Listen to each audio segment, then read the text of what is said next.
কোকৰাঝাৰৰ যিটো headquarter বড়োলেণ্ডৰ headquarter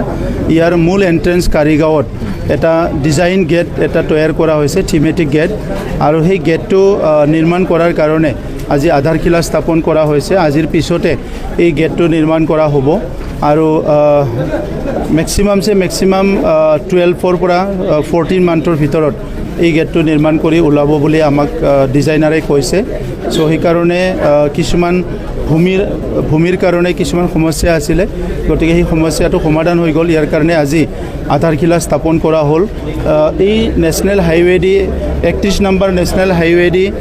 বিভিন্ন দেশ বিদেশৰ মানুহ যোৱা অহা কৰে সো সকলো গম পায় যে কোকৰাঝাৰটো আমাৰ হেডকোৱাৰ্টাৰ হয় কিন্তু আজি এই থিমেটিক গেটটো বা ডিজাইন গেটটো হৈ যোৱাৰ পিছত আৰু ভালকৈ এই অঞ্চলৰ মানুহে বা আমাৰ দেশ বিদেশৰ পৰা অহা মানুহে গম পাব যে বিটিআৰৰ হেডকোৱাৰ্টাৰ কোকৰাঝাৰটো ইয়াৰ এন্ট্ৰেন্সটো এইটোৱে হয় আৰু এইটো খুব সুন্দৰ এটা ডিজাইন কৰা হৈছে যেতিয়া সাজি ওলোৱা হ'ব তেতিয়া সকলো ভাল পাব আৰু ইয়াৰ লগতে ইয়াৰ পূবফালে যিখিনি ভূমি আছে এই ভূমিত আমি আৰু অলপ প্লেনিং কৰিছোঁ তাত কিছুমান আমাৰ এটা ডাঙৰ গোল্ডেন লেংগুৰ যিহেতু এইটো ইনডেঞ্জাৰ স্পেচিছ হয় আৰু অকল বড়োলেণ্ডতে পায় সেইকাৰণে গোল্ডেন লেংগুৰৰ এটা ডিজাইন এটা বনাই আছোঁ তাত আৰু আমাৰ ইয়াত আছে আমাৰ যিটো বিভিন্ন বড়োৰ হিষ্ট্ৰিকেল মনুমেণ্টবিলাক আছে যিবিলাক ডিছপ্লে কৰা হোৱা নাই বা এই ডিজাইনবিলাক ৰখা হোৱা নাই সেইকাৰণে ইয়াত বীৰ দৈমালৰ যিটো প্ৰতিমূৰ্তি আছে সেইটোও আমি ডাঙৰকৈ সজোৱাৰ কাৰণে চিন্তা কৰিছোঁ আৰু ইয়াৰ লগতে চিকনা জহলাওৰো আৰু এটা মূৰ্তি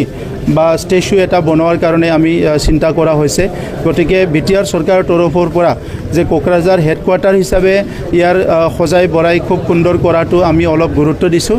আৰু মই ধন্যবাদ দিব বিচাৰিছোঁ যে যোৱা বছৰ ইণ্ডিয়ান আৰ্মি আমাৰ ইয়াতে 132তম ডুৰণ কাপ ইয়াত আয়োজন কৰিছিলে আৰু এই বছৰো আমাৰ ইয়াতে 133তম ডুৰণ কাপ ইয়াত হ'বলৈ গৈ আছে আৰু এইবাৰ আমাৰ কোৱাৰ্টাৰ ফাইনেললৈকে হ'ব ইয়াতে আৰু নেক্সট বাৰত ছেমি ফাইনেললৈকে হ'ব আৰু তেখেতসকলৰ লগত আমি কথা পাতিছিলোঁ আৰু তেখেতসকলে আমাক অতি শীঘ্ৰে এটা যুদ্ধত ব্যৱহাৰ কৰা কামান এটা দিব আৰু টপ এটা দিব সেইটোকো আমি ছেক্ৰেটাৰিয়েটৰ ওচৰতে ধুনীয়াকৈ সজোৱাৰ কাৰণে এটা জেগা বনাই আছোঁ গতিকে কোকৰাঝাৰখন সজাই বৰাই ইয়াত অহা ৰাইজৰ কাৰণে এণ্টাৰটেইনমেণ্ট প্লাছ ইয়াত আহি যাতে ভাল পায় এটা গুড ফিলিংছ এটা আহে ইয়াৰ কাৰণে কিছুমান কাম হাতত লৈছোঁ আমি